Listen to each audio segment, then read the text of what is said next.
اللہ کے فرشتہ نے سمجھا کہ پاک مریم گھبرا گئی. قال انما انا رسول ربك لأهب لك غلاما زكيا.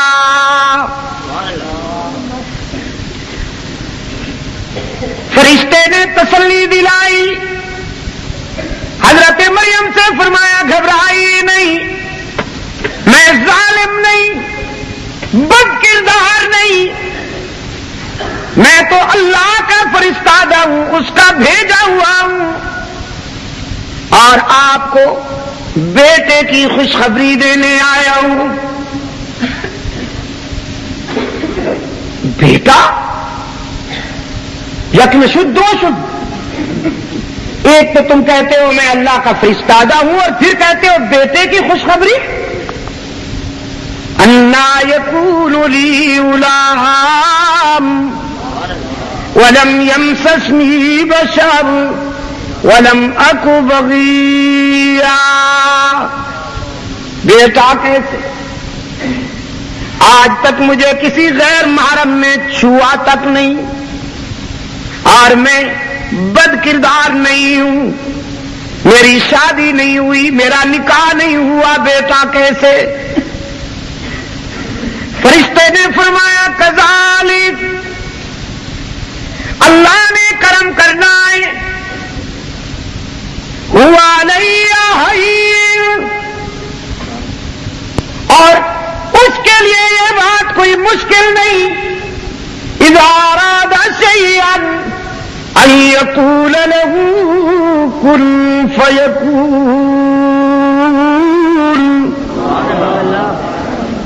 وہ جب کسی بات کا فیصلہ کر لیا کرتے ہیں تو لمبے چوڑے انتظام کی ضرورت نہیں ہوتی.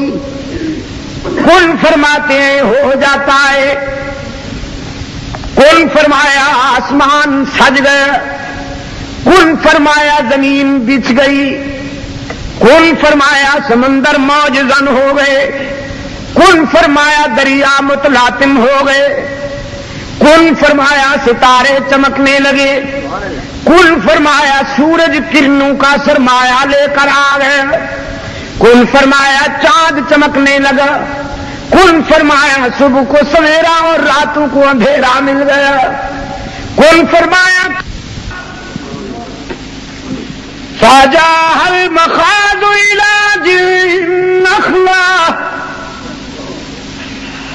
بیٹے کے آثار محسوس کرتے ہوئے سیدہ مریم ذرا اور خلوت میں چلی گئی، آبادی سے دور نکل گئی، اور ایک سوکھی ہوئی کھجور کے تنے کے ساتھ سہارا لے کے جا بیٹھی، ٹوٹے ہوئے دل کے ساتھ ماتھا پکڑ کے فرماتی ہیں یا لیتنی مت قبل ھذا وکنت نسیا منسیا. خدا بندہ، اے کاش کہ آج سے پہلے مریم مر چکی ہوتی، اے کاش کہ مریم مر چکی ہوتی، میرا نام و نشان ہی باقی نہ رہا ہوتا.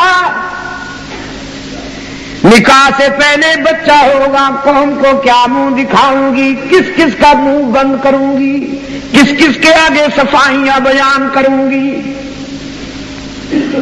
فناداہا من تحتہا، حق تعالیٰ نے فرمایا ہم نے مریم کو تسلی دیتے ہوئے بتا دیا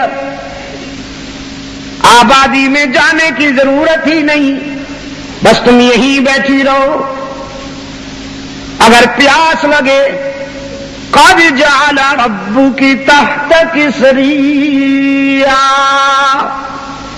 تو تیرے قدموں میں پانی کا چشمہ ابل رہا ہے، اور اگر بھوک لگے وَهُزِّي إِلَيْكِ بِجِذْعِ النَّخْلَةِ تُسَاقِطْ عَلَيْكِ رُطَبًا جَنِيًّا. تو اسی سوکھی ہوئی کھجور کے تنے کو ہلا دیجیے گا. یہ سوکھی ہوئی کھجوریں نہیں گرائے گی، تازہ کھجوریں گرائے گی. فَكُلِي وَاشْرَبِي وَقَرِّي عَيْنًا، کھجوریں کھائیے، پانی پیجیے، اور نومولود کی جبین سے حسن نبوت کی کرنیں دیکھ کر آنکھیں ٹھنڈی کیجیے. فَإِمَّا تَرَيِنَّ مِنَ الْبَشَرِ أَحَدًا، اور اگر قوم میں سے کوئی فرد یہاں آ جائے، فَقُولِي إِنِّي نَذَرْتُ لِلرَّحْمَنِ صَوْمًا،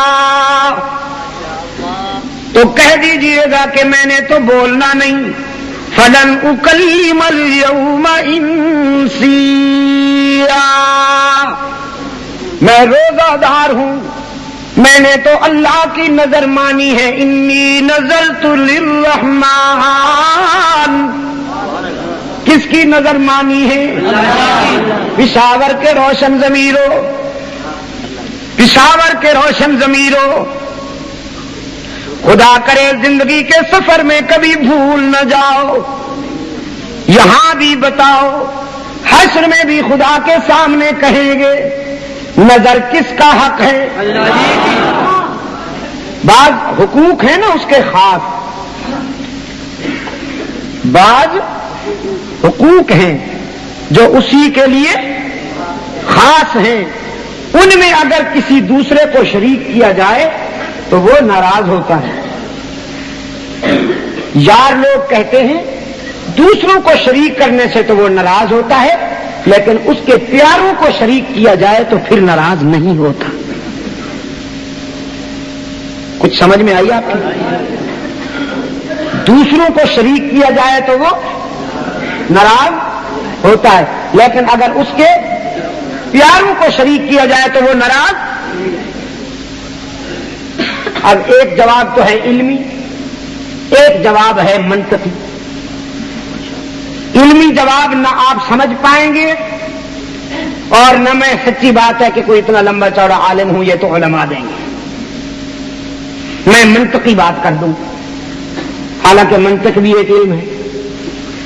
عیسیٰ جی مجھے یاد ہے جب ہم پڑھتے تھے اپنے استاد محترم سے، باقی کتابیں بھی ہم پڑھتے تھے، لیکن جتنا کھوپڑی یہ ہلا دیتی تھی اور کوئی کتاب نہیں ہلاتی. میرے عزیز دوستو، میں آپ سے کہہ رہا ہوں اس فنکار کو میں مطمئن نہیں کر سکتا